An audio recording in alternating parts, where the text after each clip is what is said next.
Hoy estamos iniciando entonces la nueva serie de miércoles y es el libro de los Hechos. El libro de los Hechos representa ese enlace muy importante en el Nuevo Testamento entre los evangelios, las narraciones de lo que Jesucristo, nuestro Señor, hizo aquí en la tierra y el enlace con los demás escritos del Nuevo Testamento, que está conformado en su mayoría por las epístolas o por las cartas del apóstol Pablo, que se refiere mucho a la doctrina de la iglesia cristiana. En el libro de los Hechos se narra la historia, no la historia en detalle de la iglesia en Jerusalén, de la iglesia que ha nacido, pero sí se narran unos elementos muy importantes y suficientes, digámoslo, para nosotros, para la iglesia actual, para que nosotros podamos conocer cómo inició la iglesia. Y les estoy hablando de hace aproximadamente 2000 años. Esto sucedió hace unos 2000 años atrás. Y esta narración es muy linda, muy bonita. Yo le animo a que usted en casa también lo lea, lo repase, haga sus anotaciones para que cuando usted venga cada miércoles aquí, usted esté atento y estemos llenándonos de la palabra del Señor. Este libro de los Hechos se escribió aproximadamente en el año 63 después de Cristo, o sea, reciente a la muerte y resurrección de nuestro Señor. Unos 30 años aproximadamente después de la muerte y resurrección de nuestro Señor. ¿Quién escribió el libro de los Hechos? Fíjese que cuando usted empieza a leerlo, se nota muy bien el tipo de narración, cómo es el que el autor nos lleva con esas narraciones tan emocionantes. Y es que el autor, la autoría se le atribuye a un médico que se llamaba Lucas. ¿Quién era Lucas? Lucas era un personaje, un griego. Él no caminó a la par de Jesús. Él no era un judío. Él no estuvo ahí hombro a hombro con nuestro Señor Jesucristo. Pero lo que hizo Lucas es que él era un discípulo del apóstol Pablo. Y vamos a ver algunos cuantos versículos acá. Y él como que entrevistó a personas que caminaron cerca de nuestro Señor Jesucristo y empezó a escribir y a registrar todos esos acontecimientos. Algunos dicen que uno de los evangelios base fue el evangelio de Marcos. Pero usted disfrute la lectura del evangelio de Lucas y el evangelio del libro de los Hechos. Algunos estudiosos de la Biblia le llaman al libro de los Hechos el quinto evangelio, porque es la continuación del evangelio de Lucas. Le invito a que lea, por favor, Hechos capítulo 1, verso 1. Dice: estimado Teófilo, en mi primer libro me referí a todo lo que Jesús comenzó a hacer y a enseñar. Ahí nos da una pauta muy importante, que aquí el autor le está dedicando esta escritura a un personaje. ¿Cómo se llama este personaje? Si usted prestó atención, Teófilo. ¿Quién era Teófilo? Bueno, para darnos un panorama más amplio, vamos a ese primer libro que él dice, ¿verdad? Porque aquí dice: en mi primer libro me refería a todo lo que Jesús comenzó a hacer. ¿Cuál es ese primer libro? Es Lucas. Vamos al evangelio de Lucas entonces. Le invito a que abra el evangelio de Lucas capítulo 1, verso 1, que dice: muchos han intentado hacer un relato de las cosas que se han cumplido entre nosotros, tal y como nos las transmitieron los que desde el principio fueron testigos presenciales y servidores de la palabra. Versículo 3. Por lo tanto, yo también, excelentísimo Teófilo, aparece otra vez ese nombre. De repente alguien aquí está esperando un bebé y preguntando qué nombre le pone a su hijo. Confirmación. Ay, no, son bromas, ¿verdad? 2 veces le apareció acá Teófilo.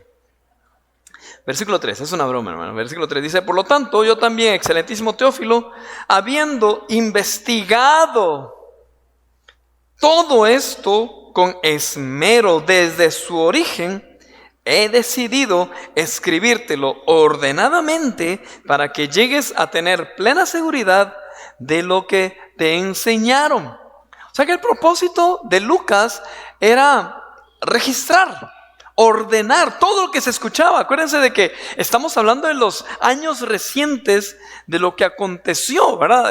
Después de que Jesús estuvo caminando entre nosotros. Ubiquémonos en el contexto. Hace 2000 años, no todos tenían la oportunidad de leer y escribir. No tenían en aquel entonces los dispositivos y las facilidades que nosotros tenemos. Ahora nosotros registramos en fotografía, en video y en texto. Todo acontecimiento. Usted ve ahí que alguien tiene un cumpleaños y rápido pone, estoy en un cumpleaños. Se toman la foto y la suben a redes sociales. Estoy comiéndome un helado y rápido ponen la foto y dicen el helado es de fresa con caramelo y no sé qué. O sea, registran todo. Pero hace 2000 años no se podía. No existía el papel como lo conocemos ahora. No existían los lapiceros tampoco. Entonces era una forma de compartir la información de boca a boca, ¿verdad? Pero acuérdense que existe algo que se llama teléfono descompuesto. Entonces podía tergiversarse lo que estaban diciendo. ¿Ya se imagina usted cuánta información había en ese ambiente? Pero una información era real y otra era falsa. Algunos exageraban, otros le quitaban. Entonces, como Lucas tenía una mentalidad de médico, ¿verdad? Una mentalidad de un académico, él quería registrarlo, guiado por el Espíritu Santo, ¿verdad? Entonces empezó a investigar, a entrevistar y trató de ordenarlo. Qué difícil eso, pero qué bonito también. Y la dedicatoria es a Teófilo. Teo es una palabra griega que significa Dios, y filo se refiere a amor o amistad. Si quisiéramos traducir literalmente o quisiéramos conocer el significado del nombre Teófilo, podemos considerarlo como el amado de Dios o el amigo de Dios. De hecho, encontré un personaje, como no registré el nombre, ¿verdad? O un teólogo que comenta de que posiblemente cuando él se refería a Teófilo, se refería al amado de Dios en el concepto de todos los que aman a Dios. Esto se lo dedico a todos los que aman a Dios. Pero podemos refutar ese argumento porque ahí dice excelentísimo. Entonces pareciera que es como que fuera un funcionario o una persona importante para el médico Lucas. No sabemos con exactitud quién fue Teófilo entonces, pero lo interesante es que nosotros somos los beneficiados de esa investigación.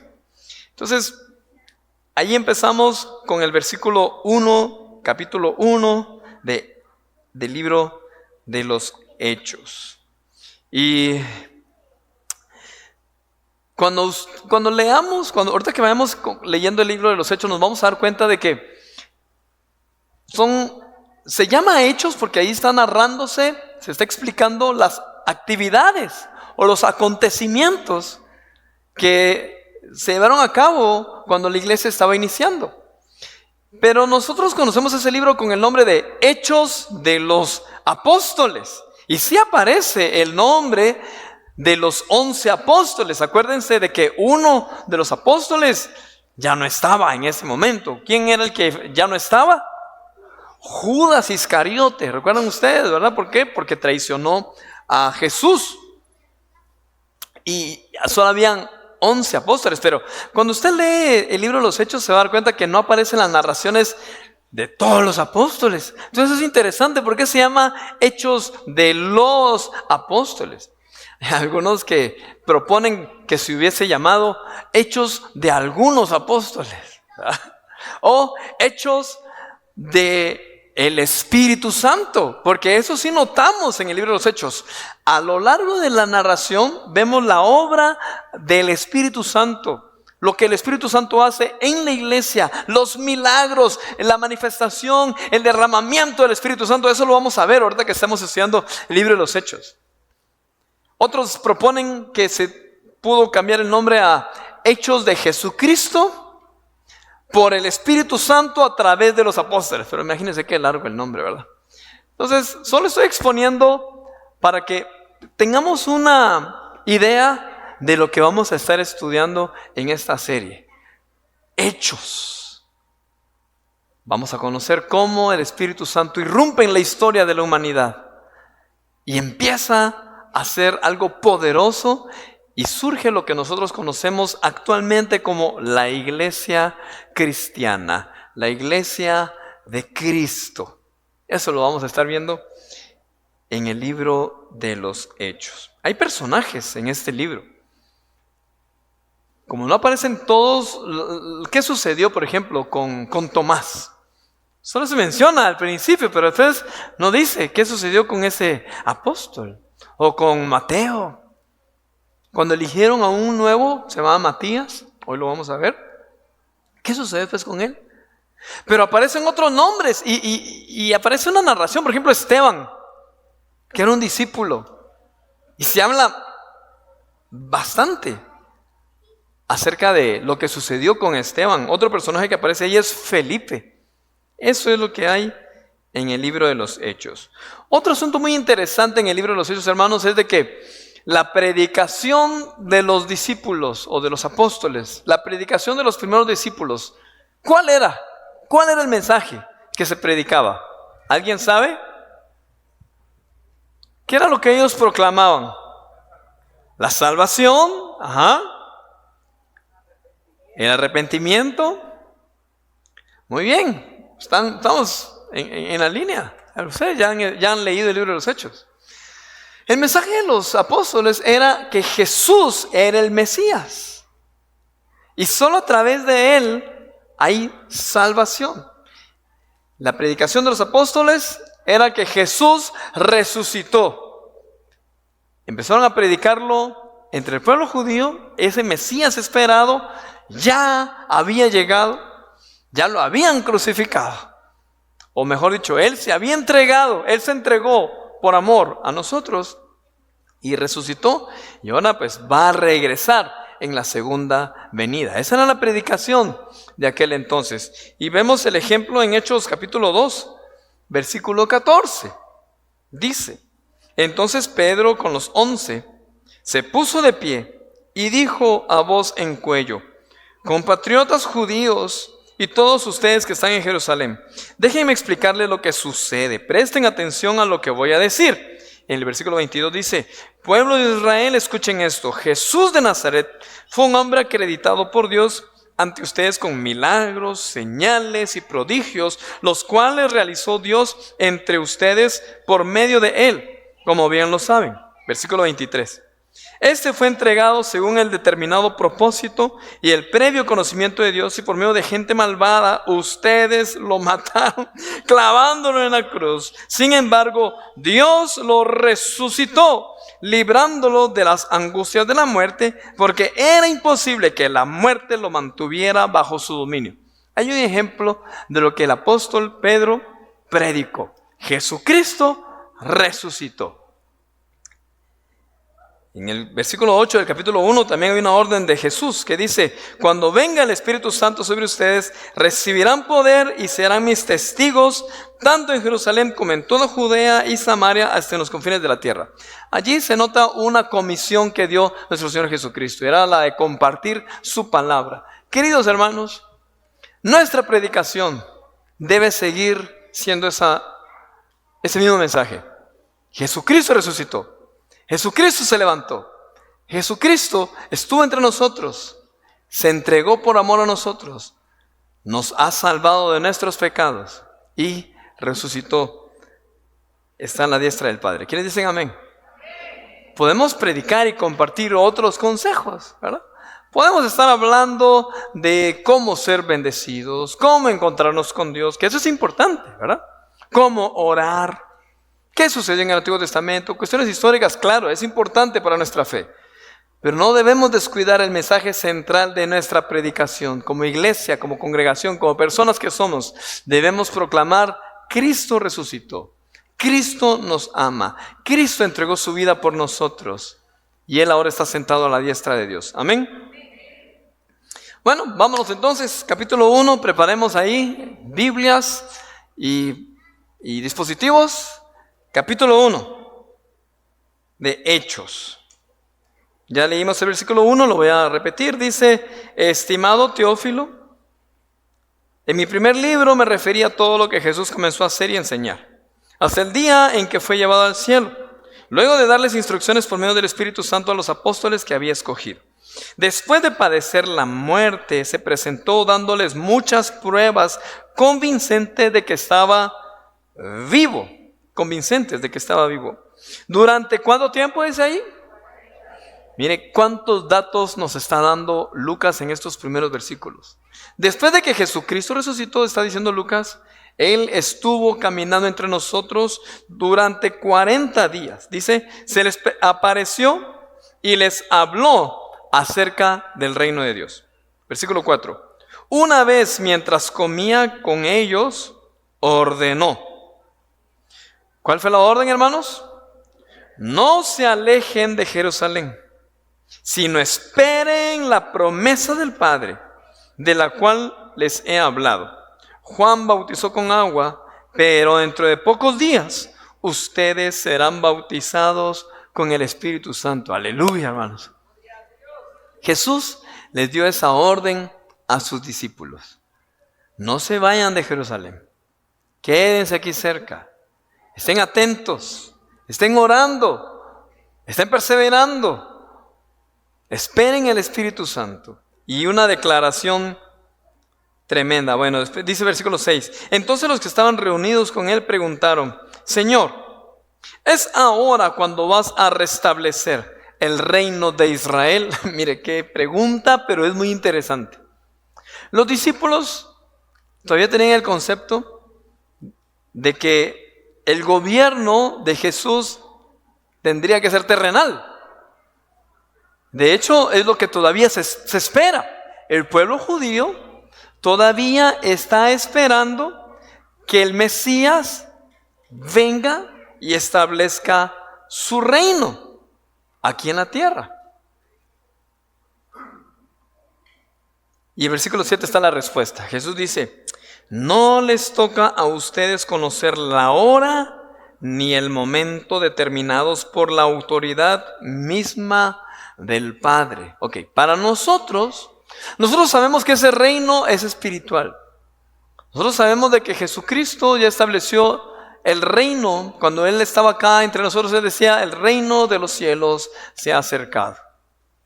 Y nosotros, los hijos de Dios, aunque somos guatemaltecos, otros mexicanos, otros guatemaltecos y mexicanos, otros puertorriqueños, cubanos, chilenos, españoles, alemanes, mira, alrededor del mundo podemos tener diferente nacionalidad, diferente etnia, pero si hemos creído en Cristo Jesús, somos del reino del Señor. Somos ciudadanos del reino de Dios, porque confiamos en Él. Claro, también entendemos de que el Mesías regresará. Nuestro Señor Jesucristo volverá, porque esa fue la promesa que también Él dio. Cuando nosotros leemos los evangelios, cuando van terminando los evangelios, Evangelio de Juan, Lucas, terminan con la promesa de que Él regresará. En el versículo 8 Jesús dice: pero cuando venga el Espíritu Santo sobre ustedes, recibirán poder y serán mis testigos tanto en Jerusalén como en toda Judea y Samaria, hasta en los confines de la tierra. Hay una promesa que Jesucristo hizo a sus discípulos. El Espíritu Santo. Esa es la promesa, que recibiríamos el Espíritu Santo. Y también está la comisión, ¿verdad? Ser testigos. Jerusalén, que era donde estaban en ese momento, ¿verdad? Donde estaba el epicentro, donde Jesucristo les encomendó a los discípulos que estuvieran esperando. Jerusalén, Judea, Samaria y a los confines de la tierra, alrededor del mundo. ¿Se ha cumplido esa palabra? Sí, se ha estado cumpliendo. Se ha estado predicando y se ha estado anunciando el Evangelio alrededor del mundo. Versículo 9 dice: habiendo dicho esto, Mientras ellos lo miraban, preste atención a esto, fue llevado a las alturas hasta que una nube lo ocultó de su vista. Okay, eso lo dicen también en los otros evangelios. No todos los evangelios, el evangelio de Juan creo que no lo dice, pero los otros evangelios, el evangelio de Mateo me parece, ¿verdad? No tengo aquí la cita a la mano, pero la ascensión de nuestro Señor Jesucristo. Esa es la única ascensión que se registra. No se registra, las Sagradas Escrituras no registran otra ascensión según las Sagradas Escrituras. Y es nuestra doctrina cristiana evangélica. Jesucristo fue quien ascendió a los cielos, no otra persona. Aquí no se habla de María, la madre de Jesús. No se habla de ella en relación a la ascensión. Aquí habla acerca de Jesús. Elías fue arrebatado a los cielos, ¿verdad? Y llevado a los cielos. Algunos suponen que también pudo haber sido Moisés y quizás también Enoc. Pero ya en el Nuevo Testamento, y hablando, yo me refiero a la doctrina, ¿verdad?, de la iglesia. Nuestro Señor Jesucristo ascendió y es el único que ha ascendido a los cielos. Lo repito, versículo 9. Habiendo dicho esto, mientras ellos lo miraban, fue llevado a las alturas, hasta que una nube lo ocultó de su vista. Ellos se quedaron mirando fijos al cielo mientras él se alejaba. De repente se les acercaron dos hombres vestidos de blanco y les dijeron: Galileos, ¿qué hacen aquí mirando al cielo? Este mismo Jesús que ha sido llevado de entre ustedes al cielo, vendrá otra vez de la misma manera que lo han visto irse. Ya se imagina usted esa escena, ¿verdad? Todos viendo al cielo. Imaginemos que estamos nosotros aquí viendo el cielo. Y entran dos personajes, ¿verdad? Y también se ponen así, ¿verdad? ¿Y ustedes qué? ¿Qué miran, pues? Están maravillados, están sorprendidos. No se sorprendan tanto. Así como miran que se está yendo, así va a regresar. ¡Aleluya! Eso animó a los discípulos. Ahora, algunos de ellos querían verlo ya. Y algunos hasta predicaron. El apóstol Pablo incluso, él decía, ¿verdad? Y entre los que quedemos todavía lo veremos descender, ¿verdad? Pero miren, nosotros seguimos esperando esa promesa. Según las señales que están en las Sagradas Escrituras, y para los que son muy buenos estudiando escatología, que es el asunto, que es el estudio de los últimos tiempos, algunos dicen: wow, que el Señor ya viene. Y no quiero menospreciar esos estudios ni esas palabras, pero recuerden que por muchos años se ha estado hablando de que Jesucristo viene y muchas señales se han cumplido. Para muchos, Dios ya vino. Para muchos, Dios ya llegó y ya se los llevó también. Pero, en resumen, nosotros debemos estar atentos porque puede ser en cualquier momento el que el Señor venga por nosotros y el Señor venga en su segunda venida también a establecer su reino. Pero bueno, eso es escatológico. Solamente estoy repitiendo lo que le dijeron estos hombres vestidos de blanco, dice acá. Unos ángeles, ¿verdad? Vendrá otra vez de la misma manera que lo han visto irse. Versículo 12. Entonces regresaron a Jerusalén desde el monte llamado de los Olivos, situado aproximadamente a 1 kilómetro de la ciudad. Cuando llegaron, subieron al lugar donde se alojaban. Oiga, ahí es lo que dice. Estaban allí, mencionemos los nombres por favor, 1, 2, 3. Pedro, Juan, Santiago, Andrés, Felipe, Tomás, Bartolomé, Mateo, Santiago hijo de Alfeo, Simón el celote y Judas. Oigan que dije Santiago hijo de Alfeo, no hijo del feo, ¿verdad? No dije eso, ¿verdad? Yo estoy leyendo la nueva versión internacional. Puede que en una de las versiones que ustedes tienen, puede que un nombre aparezca un poco diferente, ¿verdad? Por ejemplo, Santiago en algunas ocasiones me parece que Jacobo. ¿Es correcto? ¿Sí? En algunas versiones, ¿verdad? Jacob. Entonces, esos nombres son, en las traducciones es que va cambiando la forma de pronunciar, así como cuando decimos Miguel en español, pero en inglés Michael, ¿verdad? En español Carlos, pero en inglés Charlie. En español, Melvin, pero en inglés, Melvin. Algo así es ese asunto de algunos de los nombres, ¿verdad? Pero si se da cuenta, aparece los nombres más conocidos al inicio: Pedro, Juan, Santiago. Luego se va diluyendo porque hay algunos nombres que tal vez no son tan conocidos: Andrés, Felipe, Tomás, Bartolomé, Santiago, Mateo, ¿verdad? Otro Simón, mire, y aparece un Judas todavía, o sea que habían 2 Judas caminando con Jesús. Y aquí apareció todavía Judas, hijo de Santiago, y hacen la aclaración, ¿verdad? No era Judas Iscariote, era hijo de Santiago. Versículo 14. Todos en un mismo espíritu. ¿Cómo estaban los apóstoles? En un mismo espíritu. ¿Se dedicaban a qué? A la oración, junto con las mujeres. Y presta atención a esto: y con los hermanos de Jesús y su madre María. Ahí aparece el nombre de María, pero tampoco aparecen los hechos de María. No se narran más acerca de María. Y ahí quiero hacer una pequeña pausa también. Nosotros como cristianos evangélicos o protestantes, como nos llaman, ¿verdad? Que nos reclaman a veces: ¿y ustedes por qué no aman a María? Y pues nosotros no es que no amemos a María. Pues en tal caso amamos a María en la misma forma en la que amamos, honramos y respetamos a los demás apóstoles. Pero la obra redentora no la hizo María. La obra redentora la hizo nuestro Señor Jesucristo. Quien sufrió los clavos en la cruz fue nuestro Señor Jesucristo. Quien derramó su sangre en la cruz fue el Cordero de Dios. En el Antiguo Testamento se habla de la figura del Cordero de Dios. No se habla de una figura de una virgen que fue sacrificada. No, se habla de la figura del Cordero que era sacrificado para el perdón de los pecados. Entonces, por eso nosotros como cristianos evangélicos no veneramos a María como lo hace la iglesia tradicional, ¿verdad?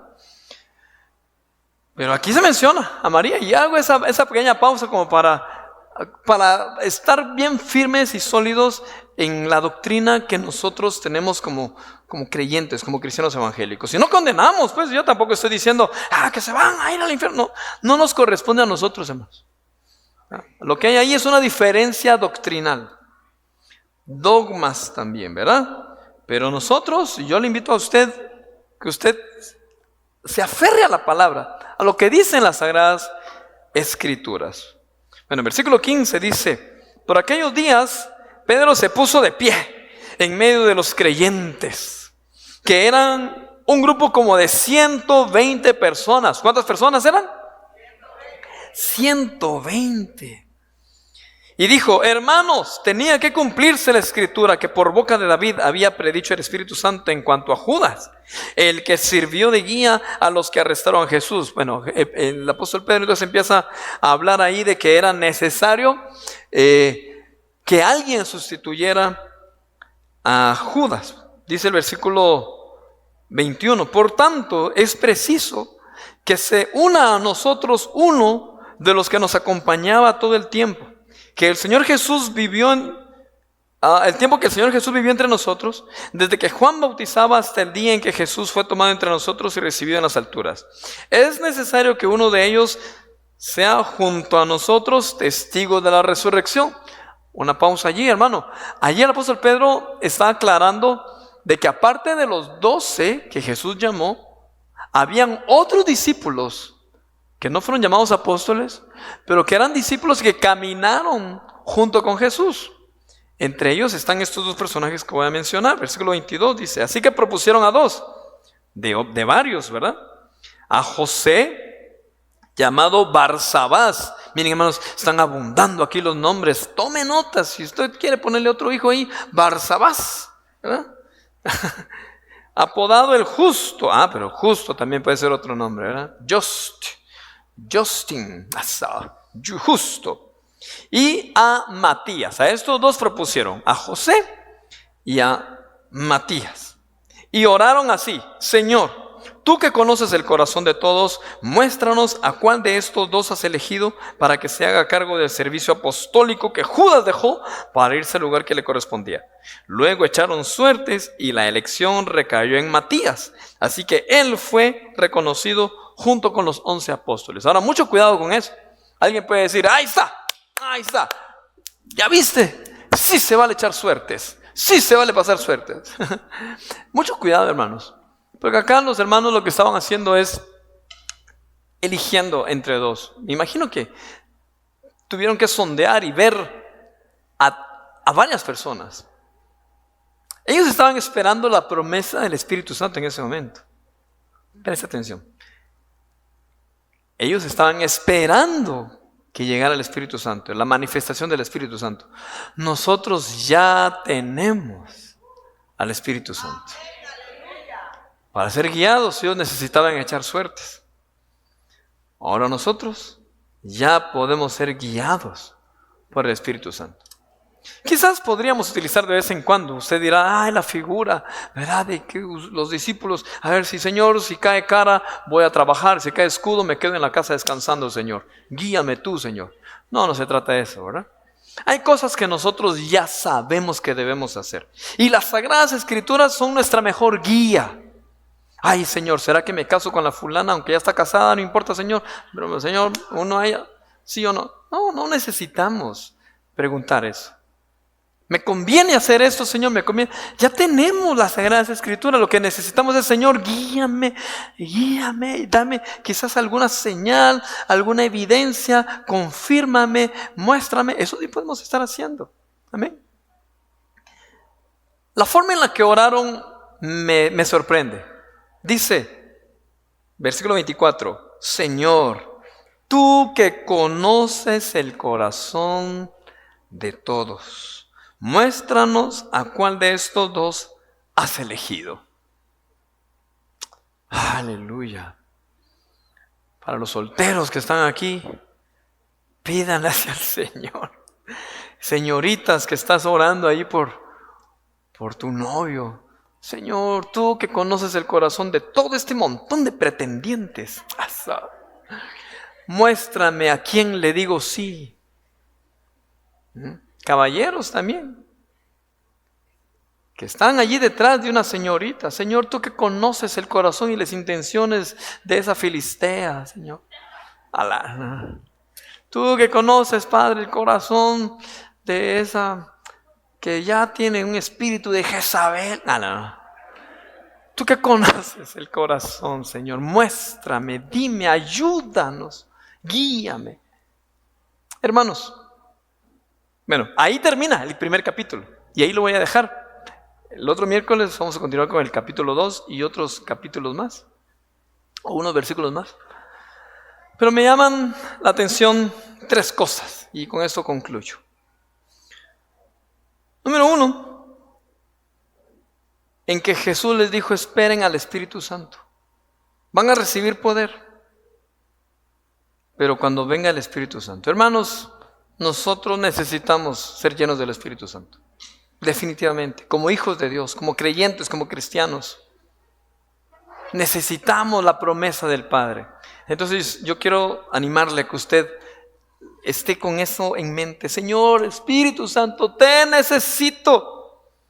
Entra a mi corazón, irrumpe en mi vida, irrumpe en la historia de mi vida, así como tú irrumpiste. Y eso lo vamos a ver en el capítulo 2, el siguiente miércoles. ¿Cómo fue que el Espíritu Santo irrumpió en la historia de la humanidad y es lo que ha cambiado la humanidad entera? Así es como el Espíritu Santo viene a nosotros y cambia nuestra historia. Número 2.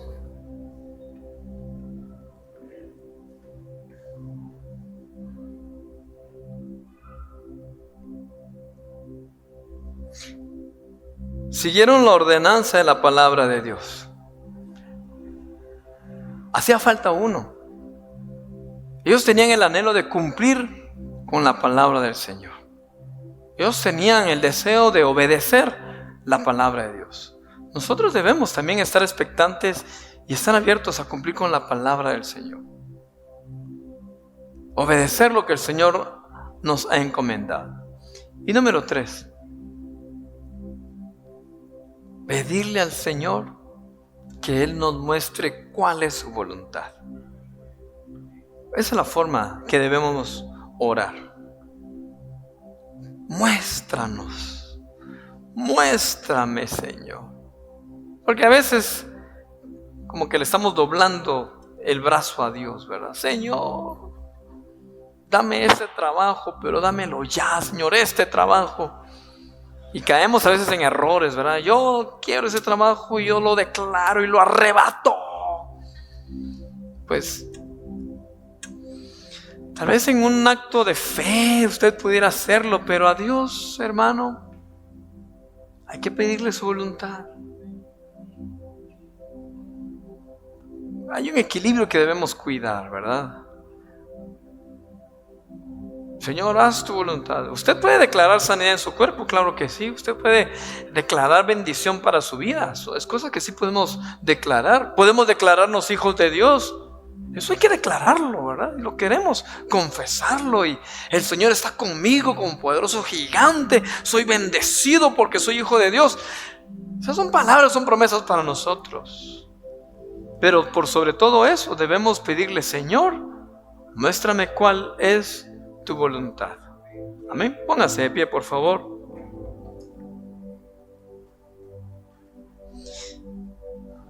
Todos los que estamos acá necesitamos conocer la voluntad del Señor. Todos.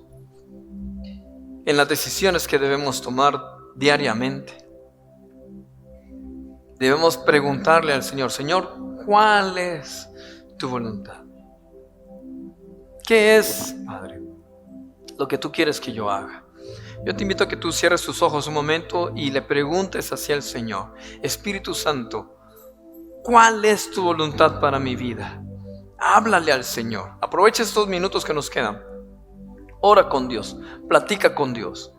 Y si tú estás aquí, estás en medio de una situación en donde debes decidir en estos días, debes tomar una decisión, aprovecha este momento para decirle, Señor, presento delante de ti esta necesidad.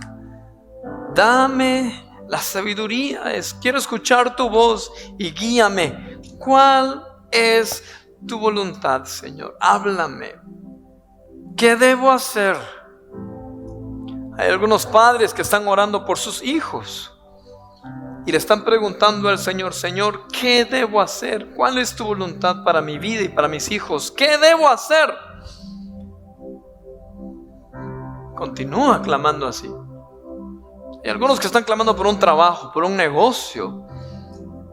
Aprovecha para decirle, Señor, ¿cuál es tu voluntad? Tú que conoces mi corazón, dile al Padre, tú que conoces mi corazón y mis necesidades, Señor, presento delante de ti mi vida. ¿Cuál es tu voluntad?